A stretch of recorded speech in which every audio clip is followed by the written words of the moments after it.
शादी के बाद परम इच्छा होती है कि उसको कोई संतान हो जाए। स्त्री को नहीं, पुरुष को भी इच्छा होती है कि वह बाप बन जाए, और पुरुष और स्त्री नहीं, उसके दोनों माता पिता की भी इच्छा होती है कि उसके पुत्र का, उसकी पत्नी का गोद भर जाए।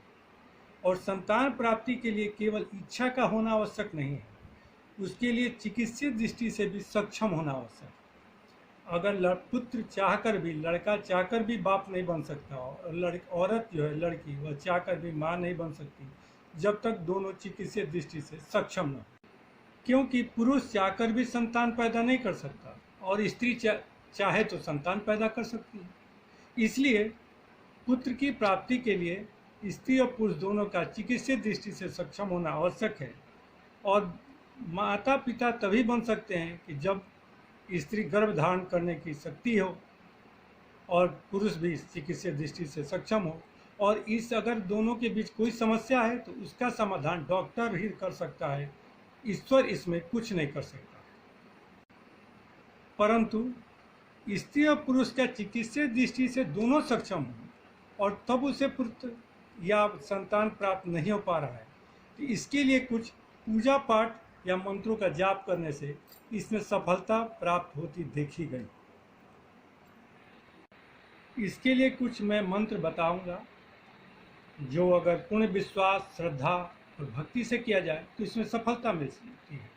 लेकिन इन मंत्रों को करने के पहले, जाप करने के पहले आपके पास कुछ चीज़ों का होना आवश्यक है। जैसे आपके पास एक करमाला हो, आपके पास एक कंबल हो, और एक पूजा पाठ के लिए एक निश्चित स्थान हो, और यही नहीं, एक निश्चित समय भी हो जिस समय आप अच्छी तरह पूजा पाठ करें या मंत्र जाप करें, तभी हो सकता है। फिक्स टाइम हो, साथ ही ईश्वर पर पूर्ण श्रद्धा और विश्वास हो, 100% हो, 99% नहीं हो। साथ ही श्रद्धा विश्वास के साथ अगर पूजा या मंत्र जाप किया जाए तो सफलता मिलती, ऐसा मेरा विश्वास है। क्योंकि ईश्वर पहले परीक्षा लेता है, और जब आप परीक्षा में पास हो जाते हैं तभी वह श्रद्धा और अपना आशीर्वाद देता है। क्योंकि पूर्ण रूप से श्रद्धा रहने पर भी ही ईश्वर उसमें अपना श्रद्धा अर्पित करता है। जैसे इतना है, हो सकता है कि आपका हाथ टूटना हो लेकिन उसके बदले उंगली टूट जाए, लेकिन ऐसा ही होता है। ऐसा नहीं होता है कि आपके भाग्य में अगर पुत्र नहीं है तो ईश्वर पुत्र दे देगा, लेकिन सफलताएं उसमें मिलती है। जैसे मैंने उदाहरण दिया कि हाथ टूटने की जगह आपका उंगली टूट सकता है। इसलिए ईश्वर पर पूर्ण विश्वास के साथ आपको अपने मंत्र का, पूजा पाठ का जो है तैयारी करके निश्चित समय पर मंत्र का जाप करना चाहिए। अब मैं कुछ मंत्र एवं विधि आपको बता रहा हूँ। पहला मंत्र है ओम हौं जुं सः। दूसरा है ओम ह्रीं घ्रीं सूर्य आदित्याय श्रीं।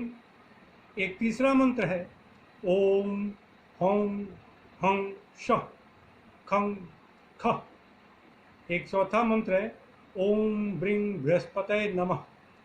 और एक और भी बहुत ही अच्छा फलदायक मंत्र है, वो है ओम देवी सुत गोविंद वासुदेव जगतपते देहि में तन्यां कृष्ण त्वमं शरणं गतः। इन मंत्रों का जाप एक निश्चित संख्या में, निश्चित समय पर आप अपने घर में एक निश्चित स्थान पर करेंगे तो आपको सफलता मिलेगी। ऐसा नहीं कि मंत्र 1 दिन और 4 दिन और 10 दिन में मंत्र जप करने से सफलता मिल जाए, हो भी सकता है, लेकिन लगातार जप करने पर ईश्वर आपको अपनी पूर्ण कृपा बरसाएगा ही। एक बात मैं अवश्य कहूँगा, भाग्य से ज़्यादा और समय से पहले और बिना कुछ किए कुछ भी नहीं मिलता। इसलिए आप श्रद्धा विश्वास के साथ इन सभी मंत्रों में किसी एक मंत्र का जाप करें।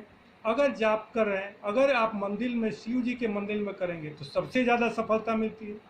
अगर शिव जी का मंदिर आपके पास नहीं है तो देवी जी के मंदिर में कीजिए, माता जी के मंदिर में कीजिए, और वो भी नहीं है तो जहाँ भी आप बैठकर पूजा कर रहे हैं घर में, वहाँ एक शिव जी का पुत्रों के सहित आप एक फोटो रखिए और श्रद्धा विश्वास के साथ कीजिए। इति शुभम भवतु मंगल।